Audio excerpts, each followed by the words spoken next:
Hola, en este video vamos a ver un ejercicio para comprobar o determinar si el conjunto dado con el campo y las operaciones indicadas forma un espacio vectorial. Tenemos las parejas del plano R2 con la condición de que X y Y son no negativas. Entonces estamos hablando de todos los puntos en el plano que se encuentran en el primer cuadrante, incluyendo la parte, o sea, los ejes en la parte positiva y también incluyendo el cero, o sea, es toda esta región. Ujú. La pregunta es si es un espacio vectorial. Por supuesto, siempre que hablemos de un espacio vectorial tenemos que hablar de un campo y las operaciones dadas. En este caso es este conjunto B, es el campo real y las operaciones usuales de suma de vectores en el plano y producto de un número real por un vector del plano. O sea, las operaciones convencionales. A simple vista, a veces, cuando sospechamos que no es un espacio vectorial, podríamos pensar, a ver, el vector cero está o no está, es casi, no es una regla, pero es algo que usualmente uno con la experiencia va viendo. Aquí el vector cero sí está, sí lo incluye, porque las componentes pueden tomar el valor cero. Entonces, quizás lo que haya que ver, pues es reflexionar sobre los 10 axiomas de espacio vectorial. Ujú. Por supuesto, la suma de números no negativos me va a dar como resultado, pues, números no negativos, ¿no? Entonces, si yo tomo dos puntos por aquí, no importa sus coordenadas, al sumarlos en cada componente, pues va a ser no negativo. La conmutatividad y la asociatividad sí se van a cumplir, sin embargo hay otros axiomas que no se van a cumplir. Entonces vamos a decir que no es un espacio vectorial, pero vamos a especificar cuáles son los axiomas que no se cumplen. Ujú. Bueno, en primer lugar, eh, bueno, el cero sí está, pero los inversos aditivos. No hay inversos aditivos.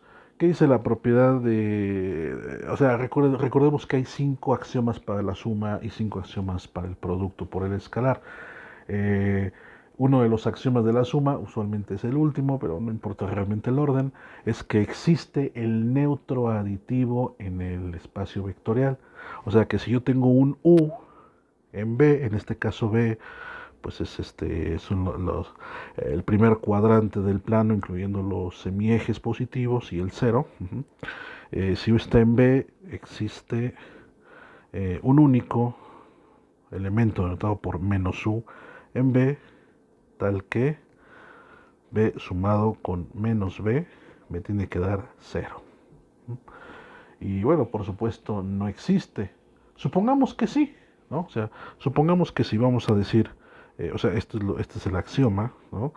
Y supongamos entonces que U de coordenadas x, y está en B. Ajá. Por supuesto, si está en B, x y y deben ser mayores o iguales que cero. Y supongamos que existe su inverso aditivo, vamos a llamarlo U', y con coordenadas x' y y' también en B. Eso significa que tanto x' como y' son mayores o iguales que cero. Ajá. Pero entonces esto debe de cumplir lo siguiente, tal que U sumado con U' me tiene que dar cero. Pero estamos hablando del cero del espacio vectorial. En otras palabras, estamos diciendo que ¿quién es el vector U? X, y sumado con el vector U' o U', X', y', nos tiene que dar el 0,0. Bueno, sumamos los vectores, componente a componente, x más x', y más y', y esto tendría que ser 0,0. Ajá.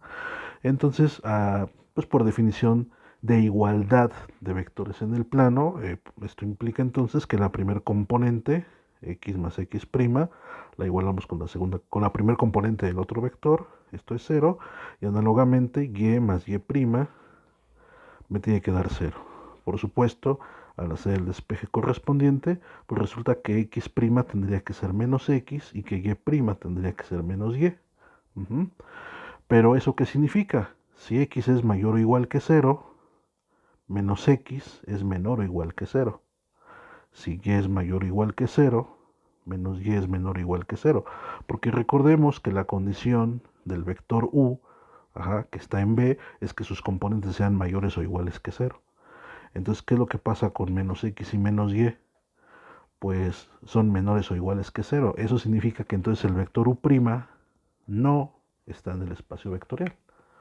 Y se puede ver con un contraejemplo. Esto sería un poquito así como más general lo que acabamos de hacer, pero con un contraejemplo sería simplemente, por ejemplo, el vector 1,1, su inverso aditivo tendría que ser el menos 1, menos 1. De esta manera nos da 0,0. Pero este que está aquí no vive en el espacio vectorial. Entonces, no se cumple el axioma de que todos los elementos del espacio vectorial tienen inverso aditivo. Vamos a ver qué otros de los axiomas no se cumplen. Para el caso del producto por un escalar, ahí hay prácticamente los 5 axiomas, bueno, 4 de los 5 axiomas del producto no se cumplen. Para empezar, la cerradura, ¿no? Si alfa es el escalar real y u es nuestro vector x, y, recuerden que si está en B significa que x es mayor o igual a 0 y y es mayor o igual a 0. El producto por escalar, alfa por u, no siempre regresa a B. No siempre, en general no. Y podemos dar un contraejemplo. Si damos alfa igual a menos 1, pues ya está. Menos 1 por x, y, o sea, menos 1 por u, realmente lo que estamos haciendo. Sería menos 1 por x, y. Esto nos da menos x, menos y por las propiedades algebraicas de los números reales. Y pues claramente esto no está en B. Entonces la cerradura del producto de un escalar por un vector no se cumple. Sería la segunda propiedad que no se satisface. Y bueno, por supuesto, si no se cumple, entonces, ¿qué pasa con alfa por u más b, que es igual a alfa u más alfa b? Esta es otra propiedad del espacio vectorial. ¿Se cumplirá o no? Bueno, para alfas negativos ni siquiera tiene sentido, ¿no? Porque otra vez, si alfa es igual con menos 1, pues tendremos menos u más b es igual a menos u menos b, pero esto no está en B, entonces ni siquiera tiene sentido hablar de esto. Similarmente, la propiedad que dice que si alfa y beta son escalares, alfa más beta multiplicado por u se distribuye como alfa u más beta u. Nuevamente, si alfa y beta son negativos, pues no tiene sentido hablar de esto, ¿no? Esto no estaría en B. Entonces, tampoco esta propiedad tiene sentido para escalares negativos, ¿no? Se puede ver con un ejemplo, ¿no? De hecho, pueden ser, aquí tengo un pequeño error, ¿no? Porque si los dos son negativos, bueno, no, de hecho, si los dos negativos no se cumplen, pero por ejemplo, a ver, pongamos alfa igual a menos 2 y beta igual a menos 3. Entonces, el lado izquierdo sería menos 2 sumado con menos 3 por el vector u, sería menos 2u menos 3u. Sí, bueno, no se cumple, por supuesto. Y también si uno de ellos es negativo, por ejemplo el alfa es negativo y el beta es positivo, pues tampoco se cumple eh, bueno, sí, no se podría cumplir. Y por último la otra propiedad, la de que dice que si alfa y beta son escalares, alfa beta por u, es lo mismo que alfa por beta u. Pues otra vez, si por ejemplo con que uno de ellos sea negativo, aquí sí con que uno sea negativo, porque si los dos son negativos el producto me da positivo, pero por ejemplo si tomo alfa igual con 1 y beta igual con menos 1, pues vamos a tener que en esta parte alfa por beta es menos 1 por u igual, y aquí sería 1 por menos u. Por supuesto esto no está en B. Entonces tampoco tiene sentido hablar de este axioma en general. Y pues ya, faltaría quizás ver el último axioma del producto por escalar, uno por la existencia, bueno, que funciona bien el neutro multiplicativo del campo, pero como es un número positivo, no hay ningún problema, se cumple.